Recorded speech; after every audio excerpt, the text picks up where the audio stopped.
اللهم إني أسألك علما نافعا ورزقا طيبا وعملا متقبلا يا رب العالمين. وصفة اليوم الكبسة السعودي بطريقة سهلة، بحلة واحدة تقدري تعملي كل الوصفة، مش هتاخد منك وقت نهائيا والطعم ولا أروع. لو تزوروا القناة نوريني باشتراكك وكمان فعل الجرس، كومنت حلو يعبر عن رأيك بالفيديو، ويلا بينا نبتدي الوصفة. أول حاجة هنا أنا هبتدي في نقع الرز. هستخدم هنا الرز البسمتي الهندي الحبة الطويلة. أنا هنقع 500 جرام في مية مغلية مدة نص ساعة. هنا الفيديو ما جابهاش بس بتضيف لها كمان معلقة ملح. بعد كده بنيجي للفرخة بنجهزها، تقدري تستخدمي الوراك الصدور، يعني مش ضروري تكون الفرخة كاملة. دي تقريبا 500 جرام يعني صغيرة جدا، وتقطعها كمان بالشكل اللي يريحك.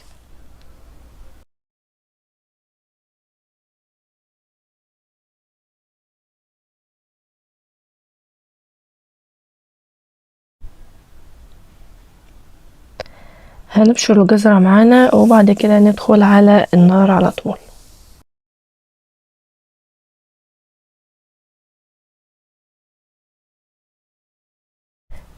في حل على النار مقدار معلقتين كبار من الزيت، وهننزل بالبصلة بتاعتنا، هنشربها بس الزيت كده ونقلبها شوية.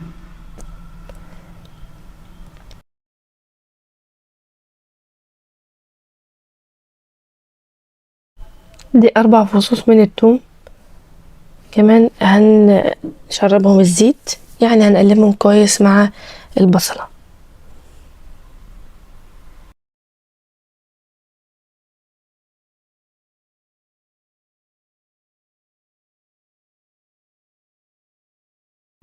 هنا البهارات الصحيحة: قرفة، عود كامل، وورق لوري، اللومي، والقرنفل، وكمان هنستخدم الشطة. لو مش عايز الحاجة تبقى حارة قوي خفف من الشطة دي، لان عايزة اقولك ان الاكلة دي حارة جدا. انا حطيت هنا 3 اعواد من الشطة المجففة، ممكن تحطي بقى ايه عود واحد او 2 على حسب مزاجك. وبندوب كل حاجة مع بعض. اهم حاجة ان النار تكون طايلة الكل، وان انت تشمي ريحة كل المقادير معاكي، انها النار بتسويهم.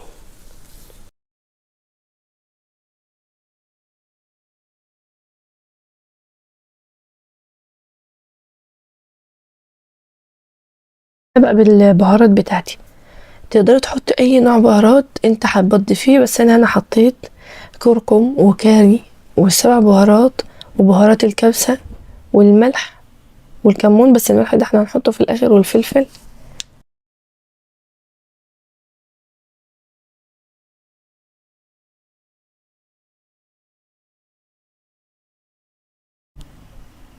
وهنقلب كل حاجة كويس جدا مع بعض. هننزل بالجزرة بتاعتي،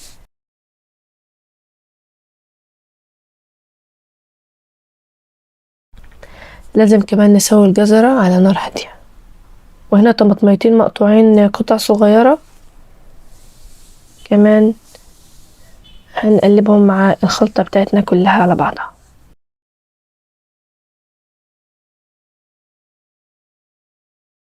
ضفنا هنا معلقة من صلصة الطماطم، ودي بتعزز كمان الوصفة معانا. وهبتدي انزل بالفرخ بتاعي.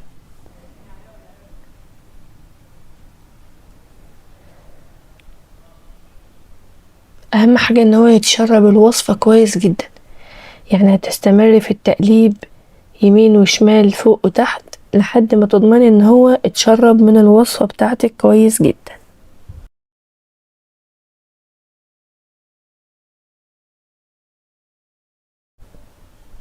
دي كانت اخر حاجة ضفناها اللي هي الفلفل الاسود، وهنضيف كمان الملح.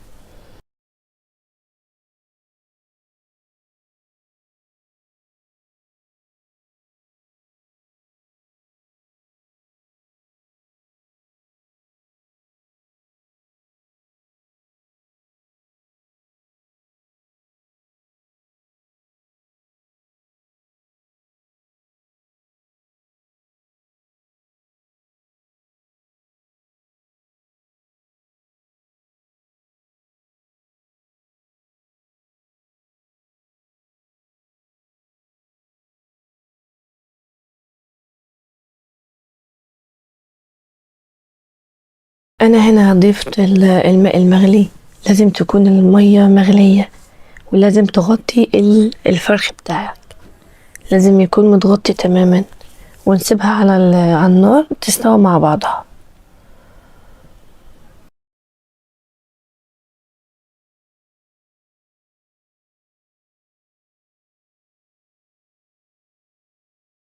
لو عايزاها حارة بزيادة ممكن تحطي قرن فلفل اخضر.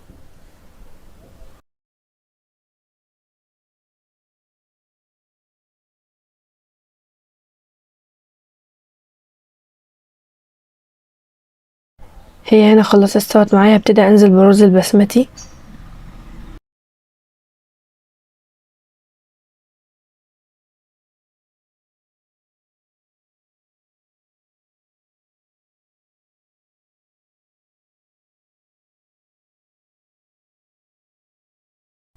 يعني كوباية من الرز البسمتي، كوباية ونص شوربة، دي قاعدة ثابتة.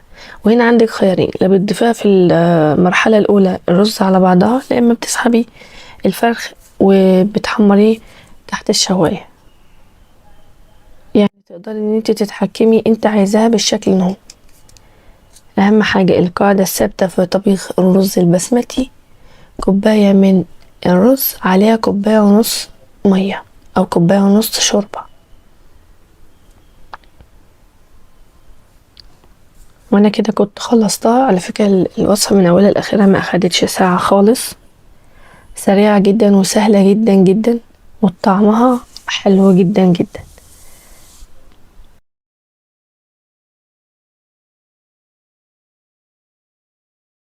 بالبقدونس من على الطبقة الخارجية او بالمكسرات، اي نوع مكسرات عندك، زبيب، مش ضروري مكسرات خالص، يعني حسب استطاعتك، مفيش اي مشكلة.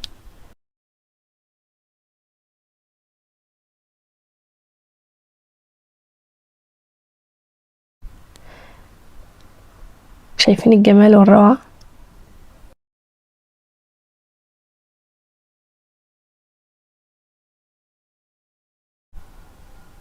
لو كملت معايا الفيديو للآخر شكرا جزيلا لك، وإلى لقاء جديد، ودمتم في حفظ الرحمن، والسلام عليكم ورحمة الله وبركاته.